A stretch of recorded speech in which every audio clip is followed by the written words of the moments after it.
Businessman पहुंच गए, अय्याशी का अड्डा उसे बना दिया। वहां पर आप इतना सुंदर देश है वहां पर कि उसे अय्याशी का बड़ा अड्डा बना दिया, पर्यटन का केंद्र बना दिया।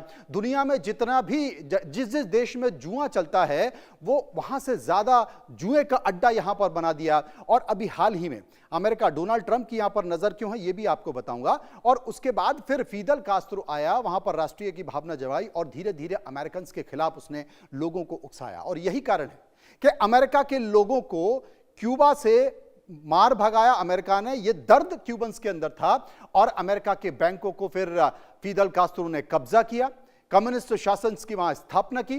फिदल कास्त्रो को मारने की हर योजना अमेरिका ने तैयार की, क्योंकि लंबे समय तक फिदल कास्त्रो ने करीब 50 साल तक क्यूबा में शासन किया और एक एक कर कर सारे अमेरिकन को हराया। जितनी भी संपत्ति वहां पर थी, वहां पर बैंक्स थे, बड़ी बड़ी इंडस्ट्री थी, बड़े होटल्स थे, सारे अमेरिका की संपत्ति पर फिदल कास्त्रो ने कब्जा कर लिया और फिदल कास्त्रो एक महानायक के तौर पर उभरा। अब अमेरिका ने क्या किया? अमेरिका ने क्या किया कि अमेरिका ने जो फिदल कास्त्रो के पहले, यानी कि स्पेन के समय, स्पेन के बाद जो शासन था, उसमें जो 1500 उनके खास लोग थे, उन 1500 खास लोगों को अमेरिका ने उठाया और उनको वो अमेरिका लेके गया। CIA ने उन्हें ट्रेनिंग दी, उन्हें हथियार चलाने की ट्रेनिंग दी, उन्हें सैनिक के तौर पर तैयार किया और सैनिक के तौर पर तैयार करने के बाद फिर क्यूबा वापस भेजा। क्यूबा वापस भेजने के बाद उन्होंने क्या किया? उन्होंने एक रणनीति बनाई। अमेरिका, CIA ने एक रणनीति बनाई और क्यूबा के अलग अलग इलाकों में उनको स्थापित किया और उन्हें जिम्मा सौंपा कि आपको जो वर्तमान की सत्ता है, यानी कि फिदल कास्त्रो की सत्ता है, फिदल कास्त्रो की सत्ता के खिलाफ लोगों को उकसाना है, आपको भड़काना है और वहां पर विद्रोह करना है। और वहां का जो कानून व्यवस्था है, उस कानून व्यवस्था को आपको बिगाड़ना है। यह सब अमेरिका ने क्यों किया? यह सब अमेरिकन ने इसलिए किया क्योंकि क्यूबा से अमेरिका का जो एग्रीमेंट था, वो एग्रीमेंट झूठा था। क्यूबा पर कभी स्पेन का शासन था। अमेरिका ने क्यूबा से लोगों को भड़काया और स्पेन से आजाद कराया, स्पेन को भगाने की बात की और सिर्फ ये कहा कि हम सिर्फ क्यूबा की आजादी चाहते हैं। अमेरिका ने क्यूबा की मदद की, लेकिन स्पेन के भागते ही अमेरिका ने उनका भरोसा तोड़ा और क्यूबा के आंतरिक मामलों में हस्तक्षेप की बात कह दी, जो कि पहले नहीं कही थी। बतिस्ता तक की स्थिति बदतर हो गई और हर चीज पर अमेरिका का कब्जा उस समय हुआ था। और फिदल कास्त्रो जब आए तो उन्होंने एक एक कर अमेरिका के लोगों को, अमेरिका के सैनिक को भगाया, वहां के इंडस्ट्रियलिस्ट को भगाया और सारे अमेरिकन की संपत्ति पर कब्जा किया। इसलिए अमेरिका और CIA ने यह रणनीति अपनाई कि फिदल कास्त्रो के पहले के सत्ता के लोगों को पकड़ा, उठाया और उठाने के बाद बतिस्ता, जिसे कहा जाता है, करीब करीब 1960 में फिदल कास्त्रो ने जो तानाशाह थे बतिस्ता, उनको विद्रोह करके हटाया था। तो बतिस्ता के जो 1500 लोग थे उनको ट्रेनिंग दी और ट्रेनिंग देने के बाद वहां पर स्थापित कर दिया। लेकिन हुआ क्या कि जब अमेरिका और अमेरिका के साथ साथ CIA उनको पहुंचा रहा था, तो वहां के मछुआरों ने उनको देख लिया और मछुआरों ने कहा कि कुछ तो हो रहा है कि इतनी बड़ी सेना में, इतनी बड़ी संख्या में लोग उतर रहे हैं और क्यूबा के अलग अलग रास्ते जा रहे हैं। फिदल कास्त्रो ने इंटेलिजेंस के जरिए पता किया तो पता चला कि क्यूबा के चारों तरफ बड़ी संख्या में लोग क्यूबा के अंदर प्रवेश कर रहे हैं और ये सब कुछ स्थिति क्रांति जैसी हो रही है। कई लोगों को पकड़कर मारा गया, कई लोगों को पकड़कर काटा गया। ये दर्द जो है, ये दर्द अमेरिका का है और ये दर्द इसलिए अमेरिका का है, इसी का वो बदला लेना चाहता था। बदला इसलिए लेना चाहता था क्योंकि वो जानता था कि किस तरीके से हमारी रणनीति पर पानी फेरा है और पानी फेरने के बाद सारी स्थिति ऐसी हुई है। तो ये सब कुछ हुआ और यही कारण है कि कास्त्रो ने USSR के साथ अमेरिका को चुनौती दी। उस वक्त भी अमेरिका को पीछे हटना पड़ा, उस वक्त भी, और हर अमेरिकी राष्ट्रपति की चाल को कास्त्रो ने नाकाम किया। इसलिए अमेरिका चिढ़ता है और वो दर्द और टीस अभी भी अमेरिका के सीने में चुभती है, क्योंकि US की एक नापाक चाल की कहानी है जो फिदल कास्त्रो को बदनाम करने की कोशिश थी। फिर असल में अमेरिका ने उस वक्त क्या किया? फिदल के विरोधी बतिस्ता के लोगों को ट्रेंड किया, 1500 लोगों को, क्या कहते हैं, मैंने आपको पहले ही बता दिया कि CIA के लोगों ने ट्रेंड किया और किस तरीके से वहां भेजा, लेकिन वो सफल नहीं हो पाया। सफल नहीं हो पाया, लोगों को पता चल गया। और यही स्थिति सारी ऐसी थी कि इसके बाद चीजें घटती गई, आगे बढ़ती गई, और उसके बाद अब स्थिति ऐसी आ गई है कि अमेरिका एक बार फिर से क्यूबा को कब्जा करना चाहता था। और कब्जा इसलिए करना चाहता था कि वो दर्द है और अपनी खोई हुई प्रतिष्ठा को डोनाल्ड ट्रंप वापस करना चाहते हैं, वापस लेना चाहते हैं, क्योंकि अभी जो जानकारी आ रही है उसमें करीब 17% तक जो पॉपुलैरिटी होती है या कहते हैं कि आपकी जो लोकप्रियता होती है वो डोनाल्ड ट्रंप की अमेरिका में ही 17% घट गई है। अब उसे वापस कैसे लाया जाए, क्योंकि अमेरिका के लोगों को, अमेरिका की एक बड़ी आबादी है जो क्यूबा को लेकर अपने दिल में रखती है, और जो लोगों के साथ हुआ वो कहीं ना कहीं बदला लेनी चाहती, तो उसको भुनाना चाहते हैं। अब ये सब कुछ करता कौन है? अमेरिका की CIA और अमेरिका का डीप स्टेट। डीप स्टेट की चर्चा कर लेते हैं। आपने बहुत सुना होगा कि डीप स्टेट क्या करता है। आज मैं अमेरिका को नंगा करता हूं कि डीप स्टेट करता क्या है। यह अमेरिका की कोई आधिकारिक संस्था नहीं है, बल्कि एक ऐसा कॉन्सेप्ट है और टर्म है जिसका इस्तेमाल यह बताने के लिए किया जाता है कि किसी देश के अंदर कुछ शक्तिशाली लोगों या फिर संस्थाओं को पर्दे के पीछे से वो अपने साथ लेकर आते हैं, प्रभावित करते हैं और वहां का खेल बिगाड़ देते हैं, उस देश का खेल बिगाड़ देते हैं। किसी देश को भी अस्थिर करने का जो खेल होता है वो कौन करता है? वो CIA करता है, वो डीप स्टेट करता है। अब ये करता कैसे है?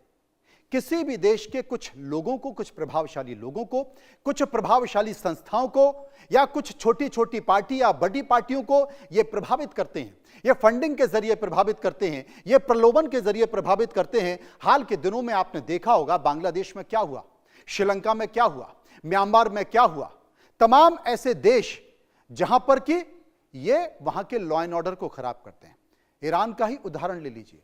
ईरान में जब विद्रोह हुआ तो ऐसा लगा कि वहां के लोग वहां की सत्ता के खिलाफ हैं, लेकिन जब वहां के सुप्रीम लीडर को मारा, खामनेई को जब मारा गया, तो उसके बाद पूरा ईरान सड़कों पर निकल आया और पता चला कि वो एक फेक लोग थे जो ईरान में विरोध कर रहे थे, और उसके पीछे कोई और नहीं था बल्कि CIA जैसी संस्था या डीप स्टेट जैसी संस्था थी जो माहौल तैयार कर रही थी। अमेरिका ने तय कर रखा था, इजराइल ने तय करा था कि माहौल तैयार कर दिया जाए, माहौल बना दिया जाए, उसके बाद हम हमला करेंगे तो कम से कम अंतरराष्ट्रीय पटल पर इस तरह की स्थिति होगी कि देखिए साहब वहां पर किस तरीके से मानव अधिकारों का उल्लंघन किया जा रहा है और हस्तक्षेप करना जरूरी था। तो स्थानीय देश में मानव अधिकार का उल्लंघन, मानवों को प्रताड़ित करना, लोगों को मारना, उनके अधिकारों को मिटाना, और इसके बाद फिर अमेरिका इजराइल ने न्यूक्लियर का खेल खेला और हमला कर दिया। मणिपुर में क्या हो रहा है? बहुत सारी ऐसी रिपोर्ट हैं जो अभी तक सामने नहीं आ चुकी हैं, लेकिन मणिपुर में जो घट रहा है, मैं ये कहना चाहता हूं, क्या ये डीप स्टेट का काम नहीं है? क्या ये CIA का खेल नहीं है कि मणिपुर को लगातार अस्थिर करने की कोशिश की जा रही है, दो समुदाय में हिंसा की जा रही है, जातीय संघर्ष को हवा दी जा रही है और उन्हें हथियार मुहैया किए जा रहे हैं? अभी हाल के दिनों में ऐसी कई सारी खबरें, कई सारी तस्वीरें, कई सारे ऐसे चेहरे दिखाई दिए जो अमेरिका की सेना से रिटायर्ड हो चुके हैं और वो मणिपुर और म्यांमार की सीमा में मौजूद हैं और वो हथियार सप्लाई कर रहे हैं उन उग्रवादियों को जो मणिपुर में दंगा कर रहे हैं। ये क्या है? ये जीता जागता उदाहरण है। ये तमाम ऐसी चीजें हैं। वही स्थिति क्यूबा में भी दिखाई दे रही है। जानकारों की माने तो क्यूबा सहित कई ऐसे उदाहरण हैं जिन पर आप गौर करें तो पाएं कि अमेरिका और उसके CIA का इतिहास भी ऐसे ही है, किसी देश या जगह पर परेशान करना। इसलिए कई ऐसे युद्ध में अमेरिका प्रत्यक्ष और परोक्ष रूप पर अपनी भूमिका निभाता है। आप अमेरिका पर भरोसा नहीं कर सकते, वो अपने फायदे के लिए कुछ भी कर सकता है और उसका पहला हथियार होता है किसी भी देश के माहौल खराब करने में उसका डीप स्टेट और CIA।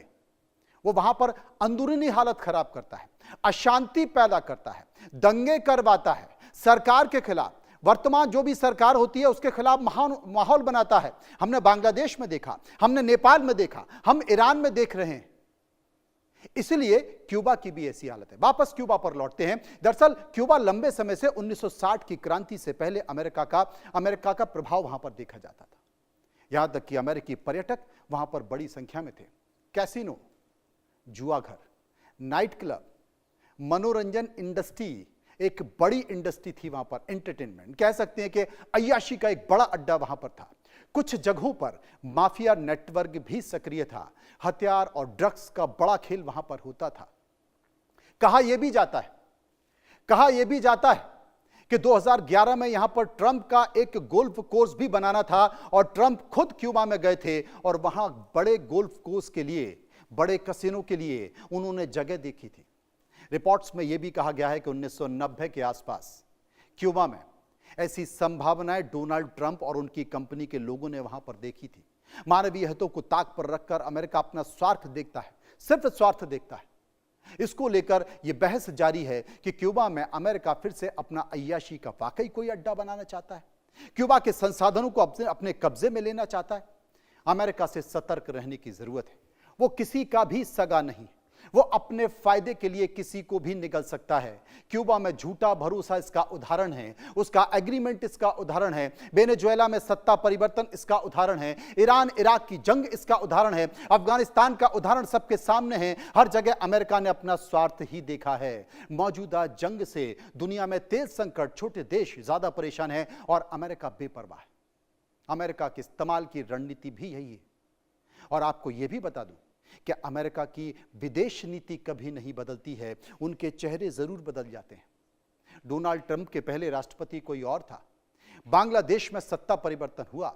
शेख हसीना ने कहा कि कुछ गोरे मेरे पास आए थे, उन्होंने सेंट मार्टिन मुझसे मांगा था। जब मैंने इनकार कर दिया तो मेरे खिलाफ मेरे देश में विद्रोह हो गया, मुझे देश छोड़कर भागना पड़ा और वहां से भारत विरोधी आवाजें आने लगी। डोनाल्ड ट्रंप पहुंचे तो लगा कि सब कुछ ठीक हो जाएगा और लगा वो तो भारत के अपने दोस्त हैं, लेकिन जनाब चेहरे बदल गए। अमेरिका की विदेश नीति नहीं बदली। डोनाल्ड ट्रंप भले ही आ गए हों, लेकिन बांग्लादेश की सरजमी से आज भी भारत के खिलाफ आवाजें आ रही हैं। और परेश बरुआ जो कि उल्फा का उग्रवादी है, जिसने असम को अशांत करके रखा था, आज वो बांग्लादेश और भारत की सीमा पर अपने उग्रवादी कैंप स्थापित कर रहा है।